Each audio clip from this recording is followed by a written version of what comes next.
Olá, espero que esteja tudo bem com vocês, porque comigo, graças a Deus, está tudo ótimo. Louvado seja Deus por isso. Vamos a mais um estudo? Imitar os santos. Sou de uma família onde predomina o catolicismo, mas nem por isso posso deixar de mencionar um erro muito recorrente entre os católicos em geral.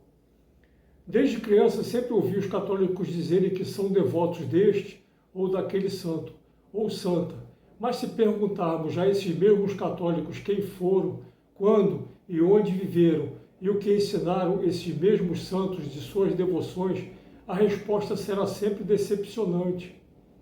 Não sei. Ou então, meu Deus, como é que eu nunca pensei nisso? Mas o pior de todas as respostas é: por que eu iria me preocupar com uma inutilidade como essas? Para que isso? Esse questionamento é importante, pois como posso admirar alguém sem saber absolutamente nada sobre essa pessoa? Os fãs de um jogador de futebol ou de um cantor famoso sempre sabem tudo sobre o seu ídolo. Partindo-se do pressuposto de que um santo é muito mais importante para a fé cristã do que um jogador de futebol ou cantor famoso, os devotos desse santo deveriam saber o mínimo possível sobre ele, mas sabemos que não é bem assim. Não é bem assim. Certa vez no seminário onde estudei, o professor de teologia pediu para cada aluno escolher um santo de sua devoção, e um aluno não poderia escolher o mesmo santo do outro aluno. E o trabalho que deveríamos fazer seria estudar o máximo possível sobre o mesmo santo, sobre a vida desse santo. Então, com os trabalhos prontos, cada um iria lá na frente da sala de aula contar as características mais marcantes de cada santo. Foi uma aula super dinâmica, gratificante e muito reveladora. A conclusão disso tudo é que o professor que estava dando a aula nos apontou a grande importância de estudarmos a vida dos santos, cuja a história é riquíssima de detalhes e de curiosidades que fazem-nos apaixonar ainda mais e mais pela história da Igreja e dos santos. Essa aula mexeu tanto com todos nós que passamos a dar uma importância muito maior à história da Igreja e dos santos. E qual é a relevância disso tudo? Depois dessa aula, passei a observar a tremenda quantidade de católicos que usam uma imagem do seu santo favorito, se põem de joelhos e acendem velas fazendo pedidos, em oração, como se aquelas imagens de gesso, de madeira ou do que quer que seja, pudesse atendê-los em suas preces. Essa aula me revelou que isso é totalmente errado, que isso beira a idolatria, pois os ídolos pagãos descritos na Bíblia Sagrada eram cultuados dessa mesmíssima forma. A palavra de Deus e a história nos revelam que os idólatras cultuavam os seus deuses dessa forma, ajoelhando-se diante dessas imagens pagãs, acendendo-lhes velas e incensos, eles prestando culto, como se essas estátuas inúteis fossem capazes de fazer milagres. Os pagãos sempre fizeram isso, mas ao se converterem para Jesus Cristo, não quiseram abandonar o costume de suas práticas pagãs, substituindo-as por imagens bíblicas, como existem nas inúmeras catacumbas de Roma e Capadócia, feitas nos 4 primeiros séculos da era cristã. Mas isso não quer dizer que essas imagens das catacumbas estivessem erradas, que isso fosse idolatria, pois as populações mais pobres dessa época eram completamente analfabetas. E, além do mais, as Bíblias eram raríssimas. Então, a solução seria pintar imagens bíblicas coloridas nas tristes cavernas, onde os cristãos se escondiam das perseguições, e assim poderiam visualizar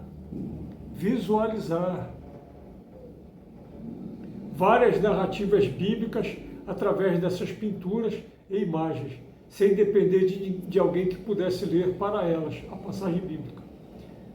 Essas representações bíblicas pintadas nas cavernas funcionavam exatamente como os filmes e seriados bíblicos modernos. Embora todos hoje saibam ler e hajam bilhões de Bíblias espalhadas pelo mundo afora, mas se alguém se prostrava ou se prostra em adoração diante dessas imagens, pode internar que não bate bem da cabeça. Não existe nada nas Sagradas Escrituras ensinando se prostrar em adoração diante de uma imagem, de uma estátua ou de um filme ou seriado bíblico.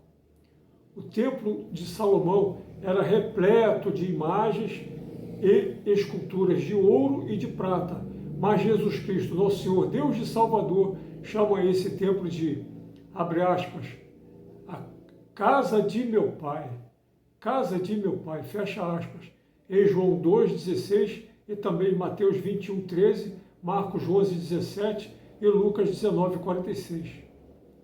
Não existe nada na palavra de Deus ensinando se prostrar em adoração diante de uma imagem, de seja lá o que for. A palavra de Deus nos revela da grande importância dos santos, mas não diz que devemos cultuar essas imagens.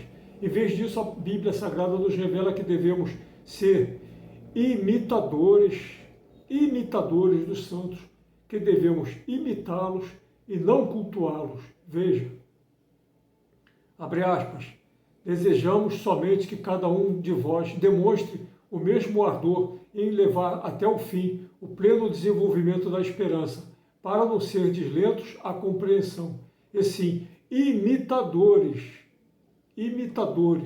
daqueles que, pela fé e pela perseverança, recebem a herança das promessas. Fecha aspas. Hebreus 6, de 11 a 12.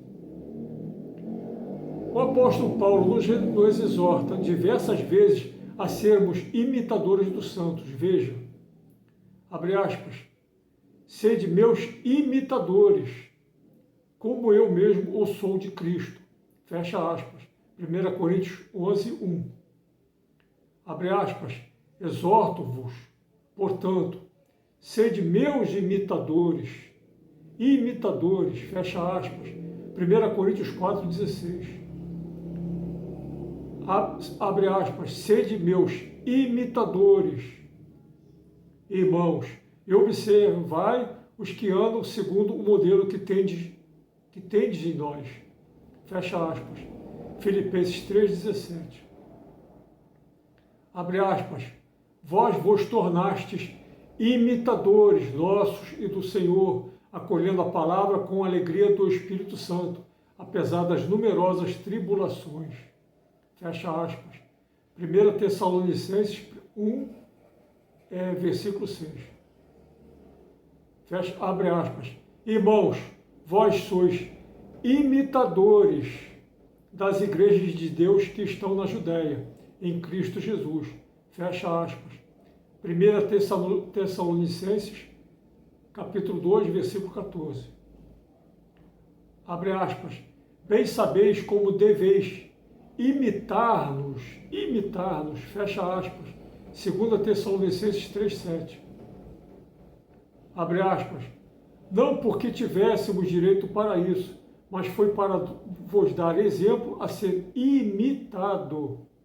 Fecha aspas. 2 Tessalonicenses 3, versículo 9. A palavra de Deus é muito clara nesse sentido, que devemos imitar a vida dos santos e não os cultuar, nem lhe fazermos pedidos, como se os mortos pudessem nos atender.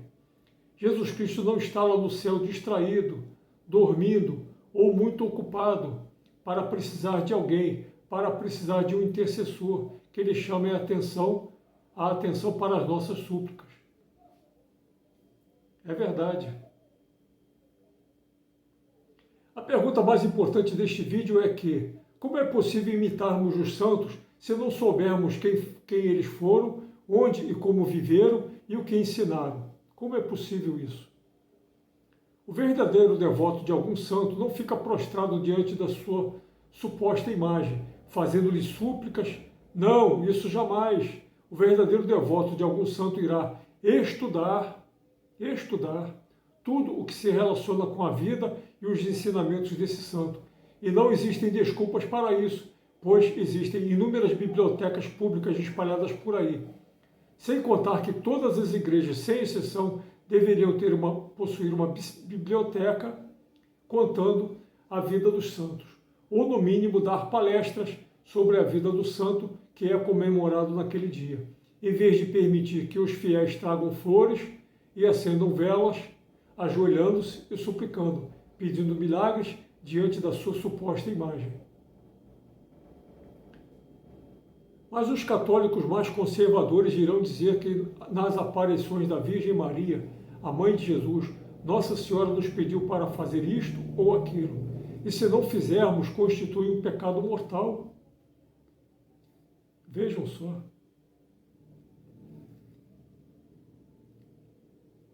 Peço perdão aos que pensam assim, mas o saudoso Dom Estevão Tavares Bittencourt, o maior teólogo católico da América Latina, nos revela que os católicos, em geral, não são obrigados a acreditar nessas aparições, pois elas não passam de revelações particulares e não são dogmas de fé. Antes que algum católico mais conservador, fique revoltado comigo, me amaldiçoe, me excomungue ou venha brigar comigo, convido a conferir na página 76 do curso de Novíssimos Escatologia de Dom Estevão e publicado pela escola Mater Ecclesiae, onde nos revela que, abre aspas, as aparições de Fátima e suas respectivas mensagens não pertencem ao depósito da fé cristã. Trata-se de revelações particulares que os fiéis católicos têm a liberdade de aceitar ou não. Tem a liberdade de aceitar ou não, fecha aspas. Quem não tiver tempo, recursos ou disponibilidade de procurar esse curso numa biblioteca ou seminário, acredito que esteja disponível gratuitamente em PDF na internet. É só acessar e conferir. Simples assim. Existem muitos fatos históricos e bíblicos completamente desconhecidos dos cristãos modernos, sejam católicos ou evangélicos, criando falsas interpretações, mitos e superstições. E a função desses meus vídeos é revelar isso. Que Jesus Cristo, nosso Senhor, Deus e Salvador, tenha misericórdia de todos nós. Aleluia!